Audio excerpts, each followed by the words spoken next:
Le personnel de santé doit considérer l'agression sexuelle comme une urgence médicale. Par conséquent, celui-ci doit examiner et prendre en charge la victime immédiatement. Lors de l'examen médical d'une agression sexuelle, on met en pratique tous les protocoles conçus pour une situation de cette nature. Dans tous les cas, il est essentiel d'adopter une approche adéquate du point de vue psychosocial. La première chose à faire est de faire connaître à la victime ses droits. D'autre part, il faut lui expliquer les étapes à suivre et obtenir son consentement pour lui apporter les soins cliniques complets.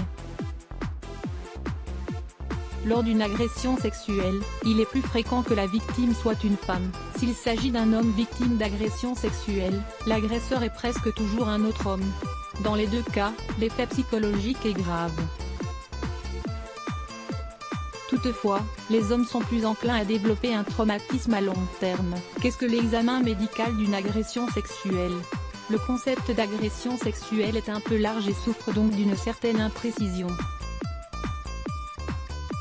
En termes généraux, cela correspond à tout type de violence sexuelle perpétrée contre une personne, au détriment de son autonomie et de son intégrité. Cela inclut des actes allant du contact abusif au baiser en passant par la caresse, jusqu'au viol. Ce dernier implique une pénétration vaginale, anale ou orale forcée. Par conséquent, toutes les formes d'agression sexuelle ne sont pas soumises à un examen médical. Dans tous les cas, l'agression sexuelle génère des conséquences négatives sur le plan psychologique et social. Cependant, cela ne donne pas toujours lieu à des blessures ou des effets physiques. On ne pratique généralement l'examen médical des agressions sexuelles que dans les cas où il y a des blessures corporelles. Lisez 4 auto-examens qui pourraient vous sauver la vie.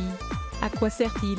L'examen médical d'une agression sexuelle est une évaluation médico-légale visant à établir l'état physique et mental de la victime. En outre, il permet aussi de définir le type de blessure causée par l'agresseur et d'obtenir une preuve médicale destinée au processus judiciaire. D'un point de vue strictement médical, l'examen d'agression sexuelle vise à accorder une attention particulière aux blessures graves et à évaluer les conséquences physiques de l'acte. D'un point de vue juridique, l'objectif est de documenter les découvertes, les preuves et les conclusions à des fins judiciaires. Bien qu'il soit très important que l'examen fournisse des éléments pour poursuivre et punir les auteurs d'infractions sexuelles, il ne faut jamais oublier que le plus important est de préserver le bien-être physique et psychologique de la victime. Sinon, une nouvelle victimisation pourrait être encourue. En quoi consiste l'examen médical de l'agression sexuelle ? On devrait effectuer l'examen médical de l'agression sexuelle le plus tôt possible. La valeur de la preuve diminue si on la recueille 72 heures après que la violence ait eu lieu. C'est la fourchette normale de persistance du matériel biologique de l'agresseur dans le corps de la victime. L'examen devrait inclure évaluation de la victime et définition des priorités. Il s'agit d'une exploration visant à déterminer s'il existe des lésions aiguës nécessitant un traitement immédiat. Ainsi, à cette étape, on doit traiter le consentement informé du patient, soins médicaux immédiats. Ils impliquent la garantie de la sécurité et de la vie privée de la victime.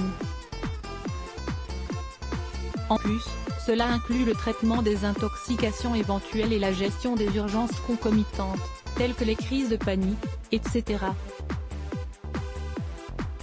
Identification du risque de grossesse et de transmission de maladies sexuelles. On doit prélever des échantillons pour déterminer ces aspects antécédents médicaux. Ils permettent d'élargir les informations sur l'état de santé général de la victime histoire de l'agression.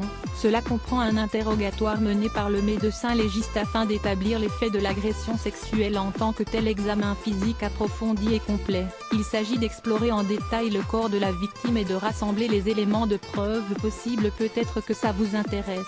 Cette question inhabituelle à poser à votre gynécologue: comment s'effectue-t-il ? L'examen médical de l'agression sexuelle doit suivre un ordre prédéterminé pour être techniquement adéquat. Cela commence par la tête et descend vers le bas. Tout d'abord, on examine la peau de la tête et du visage, ainsi que les cheveux.